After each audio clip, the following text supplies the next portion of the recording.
നിനക്ക് പെട്ടെന്ന് കണ്ണു നിറയാറുണ്ടോ? ഒരു സിനിമയിലെ സങ്കടം വരുന്ന സീൻ കണ്ടാലോ അല്ലെങ്കിൽ ആരെങ്കിലും ഒന്ന് ശബ്ദമുയർത്തി സംസാരിച്ചാലോ നിന്റെ കണ്ണറിയാതെ നിറഞ്ഞു വരാറുണ്ടോ? എന്താ എനിക്കിങ്ങനെയെന്ന് നീ പലപ്പോഴും സ്വയം ചോദിച്ചിട്ടുണ്ടാകും. സത്യം പറഞ്ഞാൽ ഇത് നിന്റെ കുഴപ്പമൊന്നുമല്ല കേട്ടോ. സൈക്കോളജി ഇതിനെ കാണുന്നത് മറ്റൊരു രീതിയിലാണ്.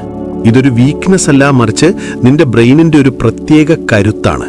പെട്ടെന്ന് കലയുന്ന ആളുകൾ യഥാർത്ഥത്തിൽ എങ്ങനെയുള്ളവരാണെന്ന് നമുക്കൊന്ന് നോക്കാം. ഒന്നാമത്തത് ഇമോഷണൽ സെൻസിറ്റിവിറ്റി. സൈക്കോളജിയിൽ ഇതിനെ ഹൈറ്റൻഡ് ഇമോഷണൽ സെൻസിറ്റിവിറ്റി എന്ന് വിളിക്കുന്നു. അതായത് മറ്റുള്ളവരെക്കാൾ വേഗത്തിൽ വികാരങ്ങൾ പ്രോസസ്സ് ചെയ്യാനുള്ള കഴിവ് നിന്റെ ബ്രെയിനിനുണ്ട്. ഒരു സാധാരണക്കാരൻ ഫീൽ ചെയ്യുന്നതിനേക്കാൾ 10 ഇരട്ടി ആഴത്തിലാണ് നീ ഓരോ കാര്യങ്ങളും അനുഭവിക്കുന്നത്. ഇത് നിന്നെ ദുർബലനാക്കുകയല്ല, മറിച്ച് നിന്നെ ഒരു യഥാർത്ഥ മനുഷ്യനാക്കുകയാണ് ചെയ്യുന്നത്.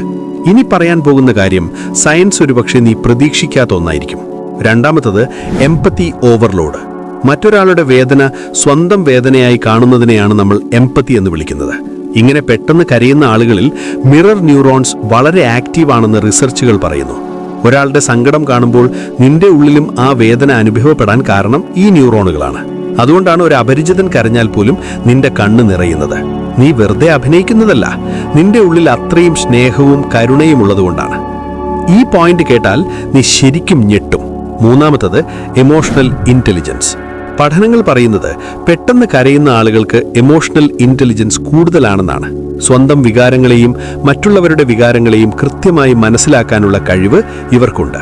അതുകൊണ്ട് തന്നെ ഇവർക്ക് നല്ല ബന്ധങ്ങൾ ഉണ്ടാക്കാനും മറ്റുള്ളവരെ വിശ്വസ്തയോടെ കൂടെ നിർത്താനും സാധിക്കും.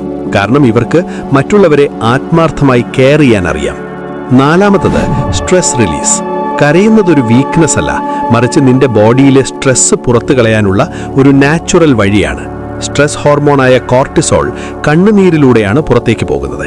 അതായത് വികാരങ്ങൾ ഉള്ളിൽ അമർത്തി വെക്കാതെ പുറത്തു വിടുന്നതുകൊണ്ട് മാനസികമായും ശാരീരികമായും നീ കൂടുതൽ ഹെൽത്തി ആയിരിക്കും. അഞ്ചാമത്തത് ഓഥന്റിസിറ്റി. പെട്ടെന്ന് കരയുന്ന ആളുകൾ വല്ലാത്തൊരു ആത്മാർത്ഥതയുള്ളവരായിരിക്കും. അവർ വികാരങ്ങൾ ഒളിച്ചു വെക്കാറില്ല. ഉള്ളിൽ തോന്നുന്നത് അവർ എക്സ്പ്രസ് ചെയ്യുന്നു. ഇങ്ങനെ ചെയ്യാൻ വലിയൊരു ധൈര്യം വേണം. അതുകൊണ്ട് ഇതൊരിക്കലും ഒരു വീക്ക്നെസ് അല്ല, മറിച്ച് നിന്റെ വലിയൊരു ക്വാളിറ്റിയാണ്. അതുകൊണ്ട് ഇനി കണ്ണു നിറയുമ്പോൾ നീ വീക്കാണെന്ന് ഒരിക്കലും കരുതരുത്.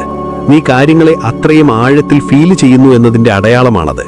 ഈ ലോകത്തിന് നിന്നെപ്പോലെയുള്ള മനുഷ്യരെയാണ് ശരിക്കും ആവശ്യം.